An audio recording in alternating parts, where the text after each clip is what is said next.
जरा सोचिए, ईरान की सड़कों पर उड़ती आग सिर्फ पत्थरों और गोलियों की कहानी नहीं है। ये कहानी है डर, भूख, जुल्म और आज़ादी की उस लड़ाई की, जिसे दबाने की हर कोशिश उसे और खतरनाक बना रही है।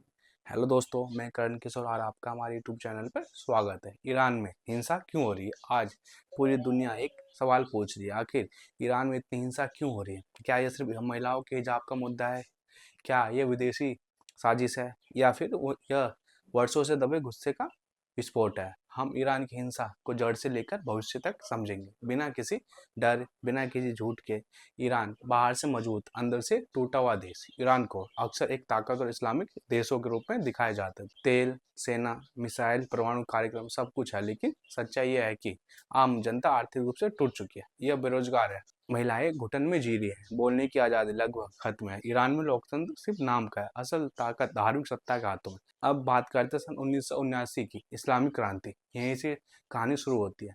सन 1979 से पहले ईरान में शाह का शासन था, ज़्यादा खुलापन, पश्चिमी असर और आधुनिक सोच। लेकिन इस्लामिक क्रांति के बाद शाह को हटाया गया, धर्म के नाम पर सत्ता बनी, इस्लामिक सख्त कानून लागू हुए। शुरुआत में जनता खुश थी, लेकिन धीरे धीरे वही सिस्टम जेल खाना बन गया। महसा अमीनी, एक मौत जिसने देश को हिला दिया। सन 2022 में एक नाम पूरी दुनिया में गूंजा, महसा अमीनी, 22 साल की कुर्द युवती, जिसका कसूर सिर्फ इतना था कि उसका हिजाब सरकार को ठीक नहीं लगा। मोरालिटी पुलिस ने पकड़ा, हिरासत में लिया, कुछ घंटों बाद उसकी मौत हो गई। सरकार ने कहा दिल की बीमारी, लेकिन लोगों ने देखा शरीर पर चोट, आंखों में खौफ, परिवार की चीखें। यहीं से आंदोलन नहीं, बगावत शुरू हुई। मोरालिटी पुलिस, कानून नहीं, डर का हथियार। ईरान में महिलाओं के लिए हिजाब अनिवार्य है, कपड़ों की लंबाई तय है, मेकअप तक कंट्रोल।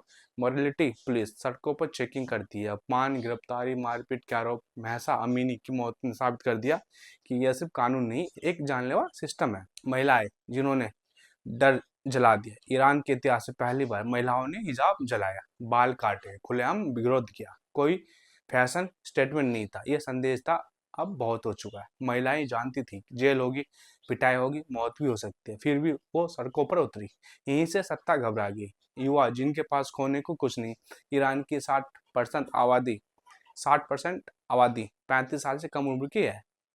युवा, पढ़े लिखे, बेरोजगार, सोशल मीडिया जुड़े, वे जानते हैं दुनिया कैसी है, आज़ादी क्या होती है। यूनिवर्सिटी आंदोलन का अड्डा बनी है।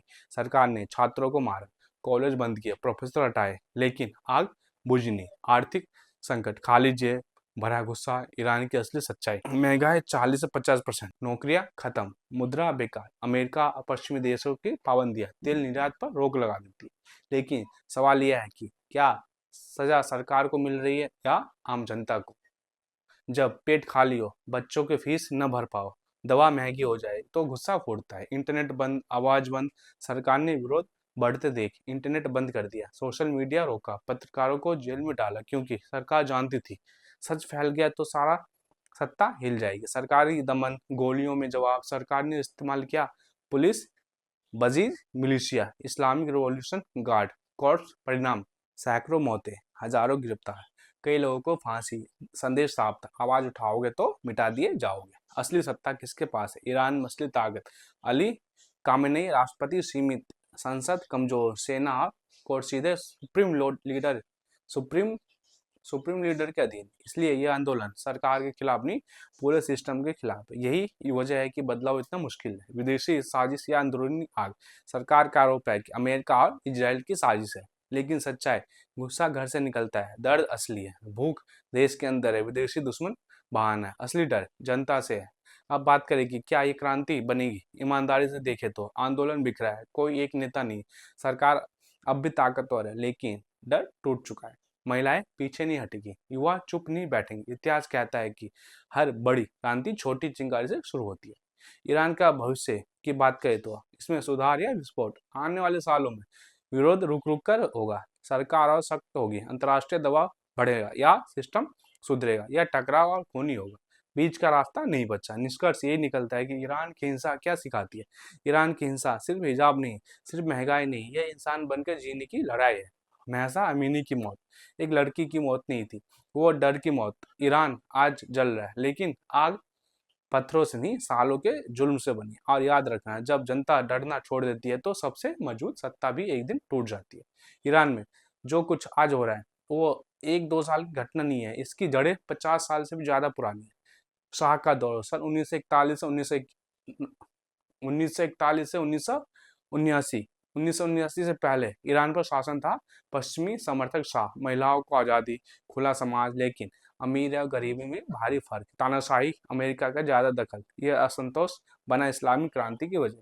सन 1979 की इस्लामी क्रांति, उम्मीद से डर तक। 1979 में शाह को हटाया गया, धर्म के नाम पर सत्ता बनी, जनता को लगा अब इंसाफ मिलेगा, लेकिन कुछ ही सालों में धार्मिक पुलिस, सेंसरशिप, विरोध पर गोलियां। ईरान धीरे धीरे क्रांति से तानाशाही में बदल गया। विरोध का पुराना इतिहास है।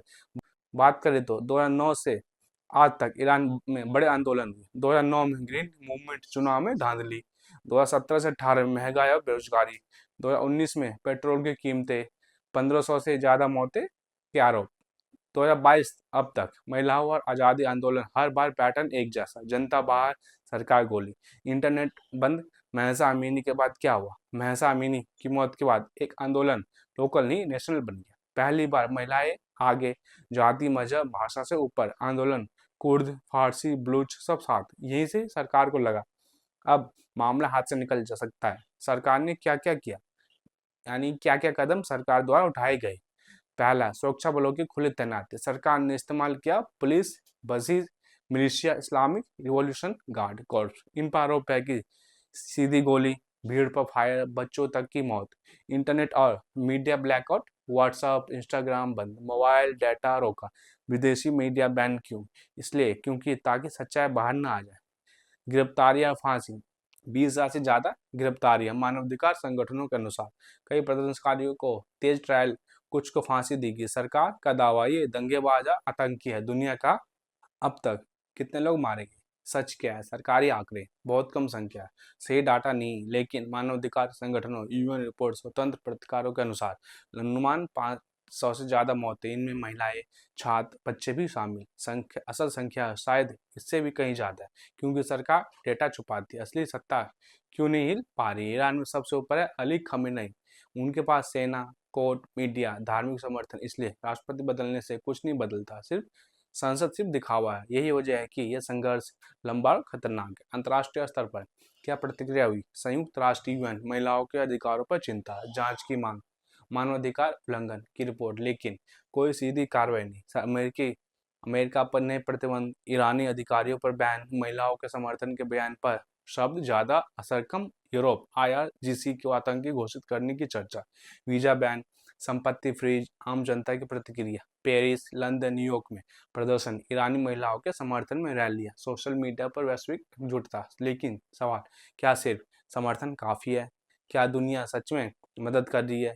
सच्चाई कड़वी है, सब देश अपने हित देखते हैं। तेल, परमाणु डील, रणनीति, ईरानी जनता पीछे पीछे छूट जाती है। ये वजह है कि ईरान की लड़ाई ज्यादातर अकेली है। आगे क्या होगा? संभावना है कि आंदोलन तुरंत सत्ता नहीं गिराएगा, लेकिन डर हमेशा के लिए टूट चुका है। महिलाएं पीछे नहीं जाएगी। या तो सिस्टम धीरे धीरे सुधरे, या टकराव और खूनी हो। बीच का रास्ता लगभग खत्म है।